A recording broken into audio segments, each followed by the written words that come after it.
This is a certified true copy of my live statement of birth. You can get this by applying for it at the Registrar General. They'll give it to you. And it's very interesting because this is where it all began. This is the foundation document. All identification is generated from this document. And so if the foundation document is no good, anything that's made from it is no good. That means driver's licenses, health cards, everything. Now what they did here, this is exactly what he meant when he said, soon every American will be required to register their biological property. Now your parents didn't realize what they were doing when they filled this out, and these didn't exist before 1933.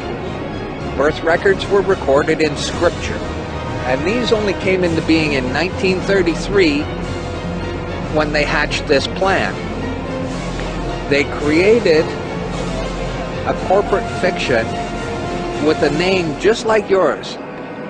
In doing this, they registered and monetized the spirit and soul of a living being. This denotes ownership. And when your parents were tricked into filling this out, they allowed your spirit and your soul to be monetized. And futures were sold on you. Spirit and soul. Now, this is my birth certificate. This is actually a share. See this red number? This A, I'm born in Canada. This is a Class A share. Now, this is called a CUSP number. And all securities require a CUSP number. And that's what this is. And you are held as collateral to secure the debt which our government owes to international bankers. So you and me and all these people here are actually collateral, and we don't even own our lives. We are chattel, and we believe we're free. I made an application to the Registrar General, and I got my original social insurance application. Now, before they sent it to me, they put a little piece of paper over this before they photocopied it, because my friend has his and they didn't block this out, and when you hold it up you see Bank of Canada. It is said that the best slaves are the ones who don't know that they're enslaved, and we all have invisible chains on us and we don't know it. What truth? That you are a slave here. Like everyone else, you were born into bondage, born into a prison that you cannot smell or taste or touch. A prison for your mind. We're talking about big bucks. We're not talking about hundreds of millions or even hundreds of billions now. We're talking about trillions of dollars. The obligation is immeasurable. Nobody can measure it. This door's wide open now. It's gonna happen, whether you like it or not. Do you notice that they have the same amount of ink on them? Do you notice that they're made out of the same virtually worthless stuff? It's paper. Did you get it? It's paper. When we create money, we have created an instrument of value that has no value of its own. And it's just as expensive or inexpensive to print the 20 as it is to print the 1.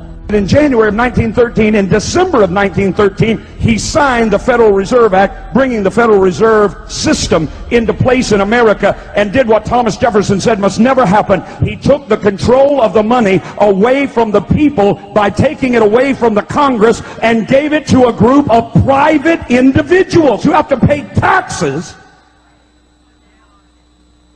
on the money they loan the government. Top of the week to y'all. The English language is full of curses and spells, hence why we learn how to write in cursive and how to spell in grade school. Each week we awake in the morning to go to our jobs on the weekdays to earn a living. The translation of that, trance, T-R-A-N-C-E, awake is a funeral for the dead. Mourning is what you do when you lose a loved one. You have to be in a weak days to earn a living, since earn is the ashes, since earn are ashes for the dead. And job is Hebrew for persecution. And at the end of this, we get the weak end of the deal, and we're weakened. So, happy Monday. And so what they're now doing is flagrantly, as they thrash around for new ideas, they're violating the core principles of science. That's what string theory is. Any kind of answer that goes into the hypothetical and the virtual violates the codes of science, which is that you have to see it, touch it, feel it, taste it, be of the five senses before it becomes scientific. Well, now that seems to be just willy-nilly thrown out the door. And all sorts of now highly theoretical, virtualistic paradigms, theorems are being put forward in order to do what? Prop up the bankrupt system. They can't let it fall, and then they break even their rules in order to prop it up. Now, none of this is sustainable, and none of it is warranted, and none of it is ethical. How come then, if it was ethical, then how come for hundreds of years, since the Middle Ages, since the rise of normal science, mainstream science, they have literally cast to the winds so many theories of great scientists because it was too metaphysical in their eyes, or too mystical, or too theoretical. They ruined the careers of hundreds of scientists. Hundreds and hundreds of people went to the wall. Hundreds and hundreds of great paradigms that could have been transformative to society were shelved and sequestered and destroyed.